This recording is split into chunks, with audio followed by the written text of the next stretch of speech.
Hello friends, ఈ వీడియోలో APDSC SGT English మెథడాలజీకి సంబంధించి యాస్పెక్ట్స్ ఆఫ్ ఇంగ్లీష్లో లాంగ్వేజ్ ఎలా ఉద్భవించింది అన్న దానికి సంబంధించి కొన్ని థియరీస్ ఉన్నాయి. ఆ థియరీస్ని చూద్దాం.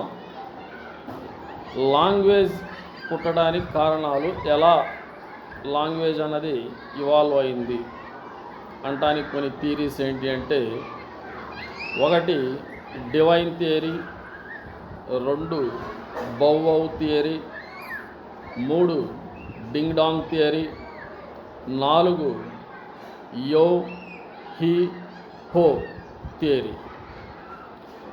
What is divine theory? Divine theory అంటే ఏంటి? Ancient people believed that language came from divine sources. పూర్వకాలంలో మనుషులు ఏం చేసేవాళ్ళు?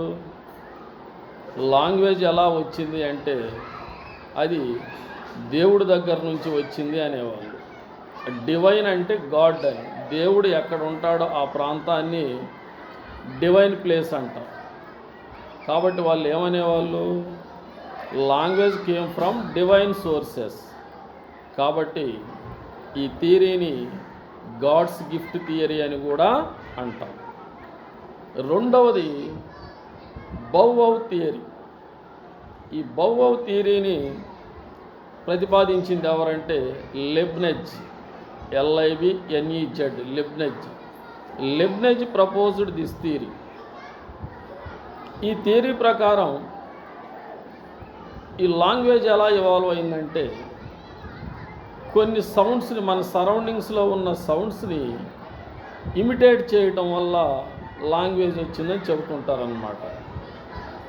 Language as per this theory, language came by imitating some sounds in our surroundings.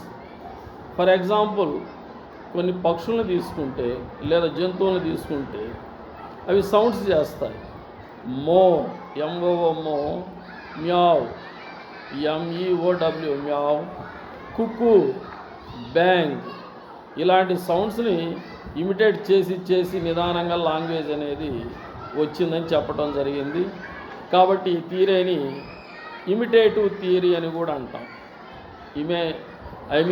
Imitation వల్ల లాంగ్వేజ్ వచ్చిందని చెప్తున్నారు కాబట్టి ఈ థియరీని ఇమిటేటివ్ థియరీ అంటాం అన్నమాట. నెక్స్ట్ది వచ్చేసి డింగ్ dong theory. This ding dong theory was proposed by max Muller, Plato, Pythagoras. ఈ ముగ్గురు ఈ థియరీని ప్రపోజ్ చేశారు.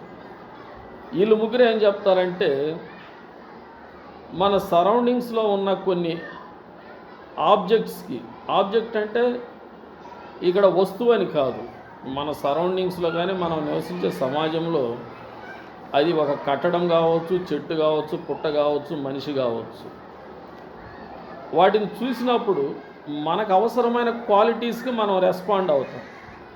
ఆ రెస్పాండ్ అవటం వల్ల లాంగ్వేజ్ వచ్చింది. అంటే ఆ రెస్పాండ్ అయినప్పుడు మనం ప్రొడ్యూస్ చేసేటువంటి, మనం ఉత్పత్తి చేసేటువంటి ఎక్స్ప్రెషన్స్ ద్వారా లాంగ్వేజ్ వచ్చిందని చెప్పడం జరుగుతుందన్నమాట. అంటే as per this theory, language arose by responding to the essential qualities of the objects in our surroundings. Language arose in response to the essential qualities of the objects in our surroundings.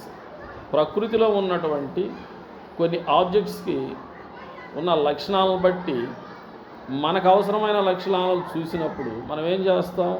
Wow, ఓహో, ఆహా, ఇలాంటి sounds ఇస్తాం కదా. ఇలాంటి sounds వల్ల language రాను develop అయిందని చెప్తారన్నమాట. కాబట్టి ఈ థియరీని ఏమంటామంటే pathogenic theory. This theory is otherwise called pathogenic theory.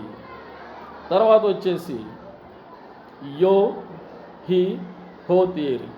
This theory was proposed by Nori, Nori, Nori. ఈ థియరీ ప్రకారం, as per this theory, language came because of heavy physical labor. Heavy physical labor. Because of heavy physical labor, some sounds evolved. What are those sounds? Groans, grunts, shorts ఇలా. అంటే heavy physical labour అంటే శారీరక కష్టం చేసేటప్పుడు ఒక బరువుని ఎత్తాలన్నప్పుడు కొన్ని sounds చేస్తాం. ఆ సౌండ్స్ ద్వారా మనకి ఆ సౌండ్స్ని బట్టి రాను రాను లాంగ్వేజ్ వచ్చిందని చెప్పడం జరుగుతుంది. ఆ సౌండ్స్ ఏంటి అంటే groans, grunts, shouts evoke due to heavy physical labour. Groans అంటే మూలుగులు, బరువు ఎత్తాల్సి వచ్చినప్పుడు మూలుగుతాం, గట్టిగా అరుస్తాం. ఇంకా కొన్ని షార్ట్స్ అంటే లైట్ సౌండ్స్ ఇస్తాం. ఈ విధంగా లాంగ్వేజ్ వచ్చిందని చెప్పడానికి 4 థియరీస్ మనకి ఎస్జిటి ఇంగ్లీష్ మెథడాలజీలో ఉన్నాయి. Okay, thank you one and all. ఈ తర్వాత నేచర్ ఆఫ్ ఇంగ్లీష్, ఇంకా ప్రాబ్లమ్స్ ఇన్ లెర్నింగ్ ఇంగ్లీష్, ఇలాంటివన్నీ నెక్స్ట్ వీడియోలో అప్లోడ్ చేస్తాను. Like and subscribe to my channel. Thank you one and all.